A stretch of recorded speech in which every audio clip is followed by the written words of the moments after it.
So, this is my second time recording this. The first time around, I didn't record my audio, so I'm super sad. Yeah, so I'm gonna redo this. Okay, so I erased all my work. We're starting from scratch. The graph of a periodic function is shown. Determine the period of the function.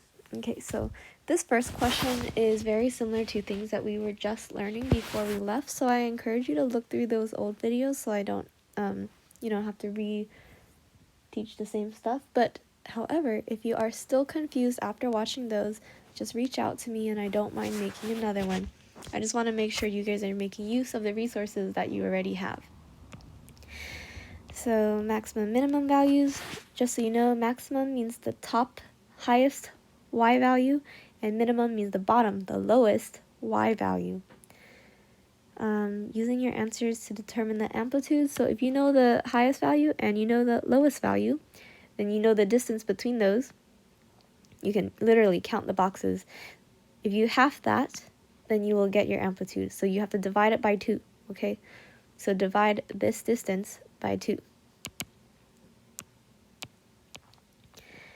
Consider the functions, cosine, blah, blah, blah, maximum, minimum, domain range. Okay, so domain and range, we've done it before, but I'll just remind you. So I recommend that you graph this out on Desmos or a graphing calculator, whatever it is you have.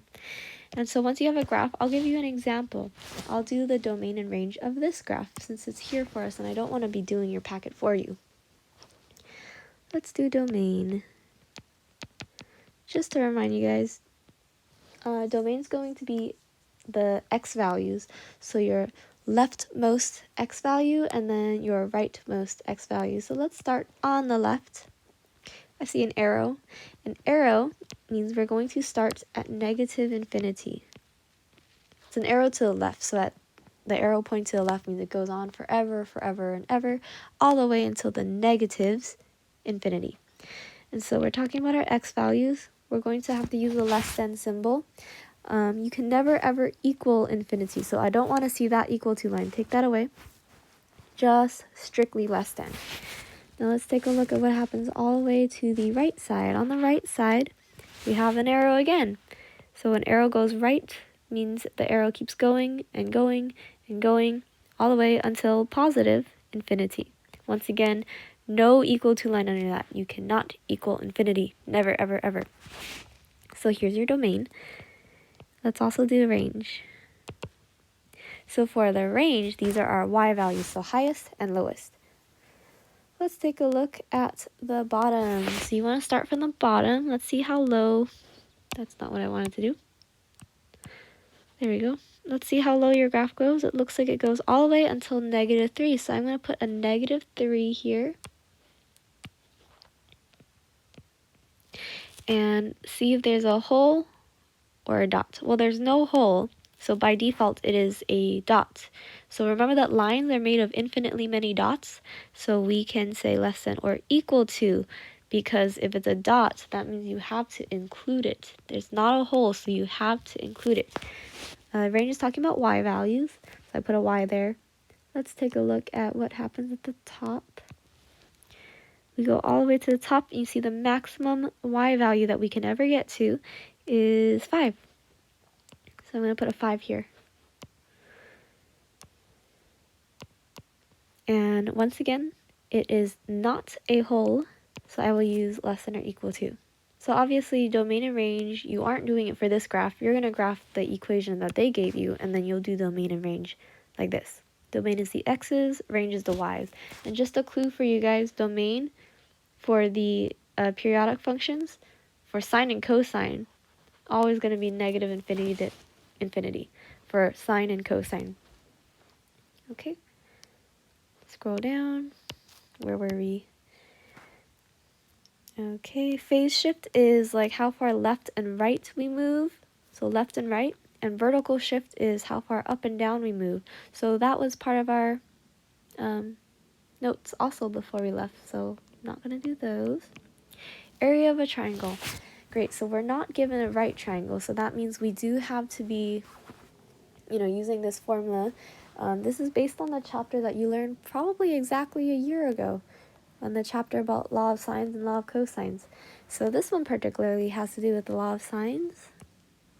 And so normally you think of area as 1/2 base height for a triangle, but that's for right triangles, and we don't have one. You can see it's not a right triangle. So the formula we're going to use is area is equal to 1/2. Looks pretty similar so far. Base, and then, well, it's not going to be base height, so let me just do BC sine A. So this is the formula we have for area. Okay, so this is essentially any time you have, I'm going to kind of highlight on here, a side length, another side length, and then the angle that happens between them. So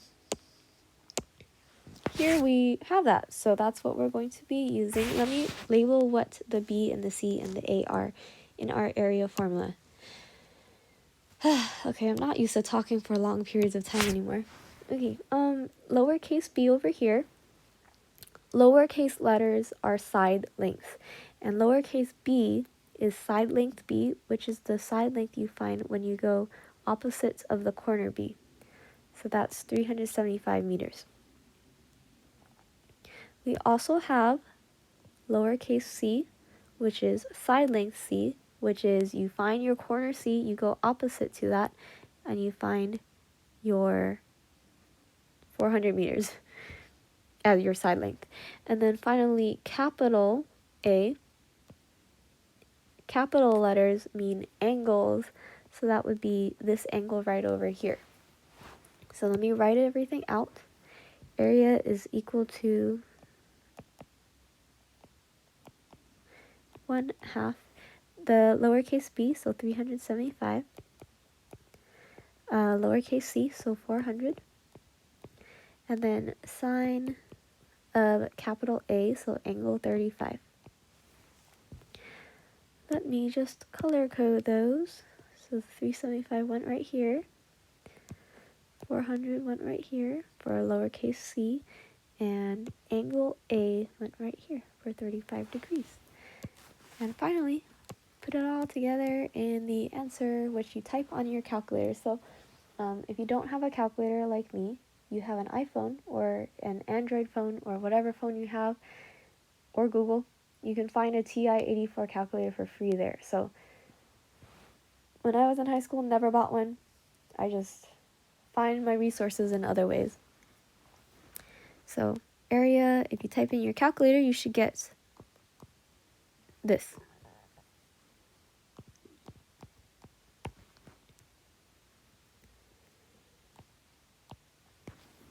Okay, so this is the number that my calculator gave me, and we want to use units because they gave us units.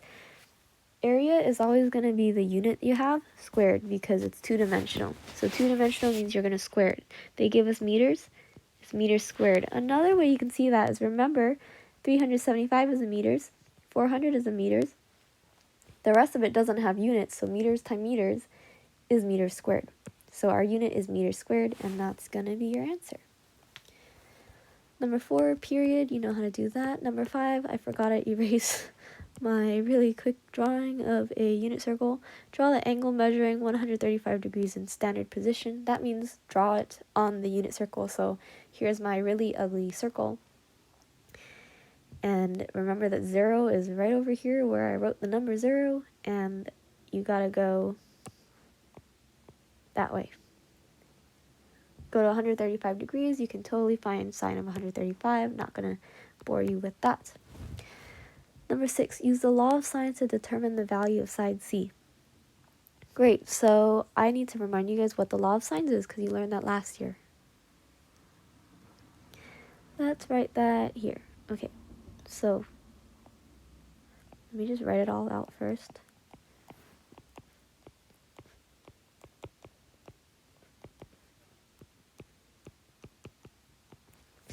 Okay, so here's the law of sines. It's the ratio of a side length, which is the top part, to the angle, or the sine of the angle, which is the bottom part. So we're going to use these formulas to figure out the value of side C. So the value of side C, let me highlight that. Remember, side C is opposite of angle C, so that's the side that is purple that I'm pointing to. That's going to be the one we're looking for. And then let's see what we're given. So should I be using A over sine A or B over sine B? Well, we are given this thing and that thing, which happen to correspond with the letter B. So we're not going to use the A at all. We're going to be using this B fraction. So lowercase b, that is the 15.2 right over here on the bottom. This is the side length because it is a lowercase letter. And sine of capital B, that is sine of 68 degrees. So this is this blue fraction that we're highlighting. We're going to use that. And we're going to use this purple fraction as well because it contains the value that we want to find out. And it also has 29 degrees, which is our angle C.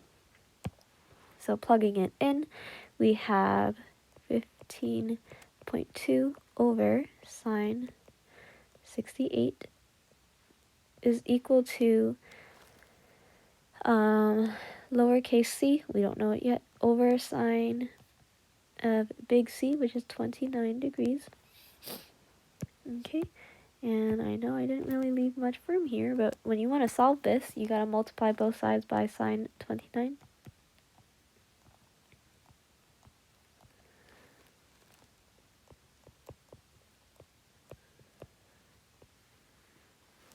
Just writing my answer casually on the next page. You can type this into a calculator. Make sure your calculator's in degree mode, not radians. So 15.2 divided by sine 68 multiplied by sine 29 will give you that. I only use one significant digit just because our side length of B was given with one significant digit. So it's fine. Sine 29s cancel out with each other. You are left with C, the top part. No units, so I'm not going to give units either. That's your answer, 7.9. Okay, converting degrees to radians, you can do that. Converting radians to degrees, you can do that. Quadrant, yep. Arc length, yep. Law of cosines to determine. Did we do that yet? No, we haven't done that yet. Okay, so this is weird because it doesn't tell us what we're determining, so I'm going to have you determine the entire triangle. So find the other side length, find the other angles, that's what we're going to do. So the law of cosines to find the other side length is very similar to the Pythagorean theorem. So I'm going to write you the Pythagorean, not the Pythagorean theorem, the law of cosines version of it. Because remember, the Pythagorean theorem only has to do with right angles, right triangles, and we don't have that right here. So I'm going to write you the modified version. Remember, it's usually a squared plus b squared equals c squared. Let me write you the different one. So far it looks the same. Then you do this. That's a big C. Okay, so this is in terms of A, B, and C, but we have a PQR triangle. So let me rewrite this for you in terms of what we have. So we have side R, this is little r, and we have side Q. And notice in our equation, we have a squared and b squared. So those are going to be our r and q. This is, of course, little p. So we have p squared is equal to r squared plus q squared minus 2rq cosine of big P. So here's literally the same equation, just with the letters that we have. Okay, let me highlight them so that you can see what's going on. P R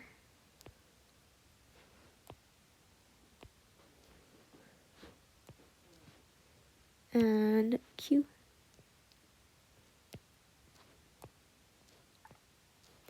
and let's do big P in yellow, why not? Okay, so let's plug it all in, write out the formula.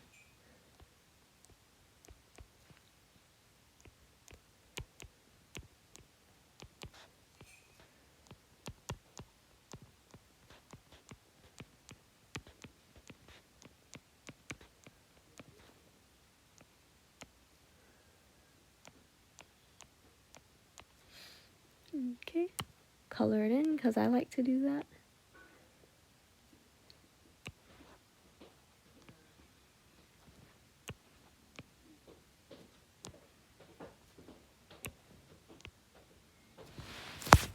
And then type in your calculator.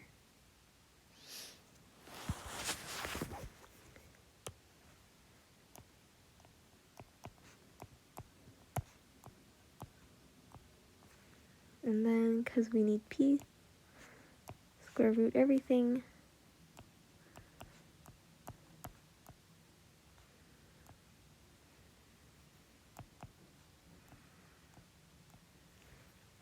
Okay, that's a really ugly symbol, but we want to use the same amount of significant digits. That looks so bad. Okay, let's use 4.4 centimeters because everything else was in centimeters. Okay, so this is your P. And so now we have all three sides of our triangle, but I want you to also find angles R and Q. So in order to do that, you need to finish off by using the law of sines. So I'll just remind you in terms of PQR what that would look like. That's a big P.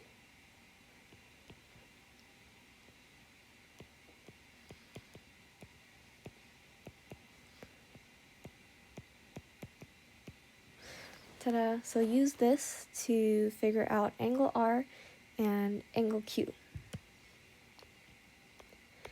Okay, we've done this, we've done that, we've done that, we've done that. For this one, don't be intimidated just because it's a word problem.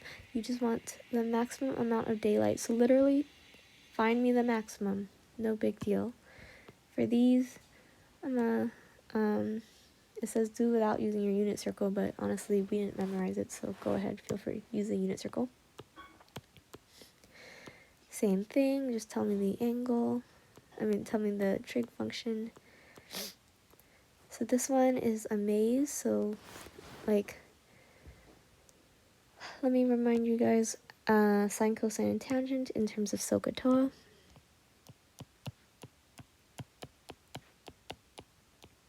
So in here, where you start over here, we want to find sine of A. So remember that sine is given to us in the SO portion of SOHCAHTOA. So S for sine, O for opposite, so this O is opposite, over the H for hypotenuse. So let's take a look at what is opposite of A, angle A. So here's A. Go opposite to that and you get 24. Over hypotenuse is just the longest side. So is it 7, 24, or 25? Which one's the longest? 25. So your answer is this one. So you are going to go to the right side. You're going to try to do this problem next. So then depending on if your answer is 4/5 or 3/5, you go right, you go down, whichever one is the correct way. Okay, so you get to figure that out.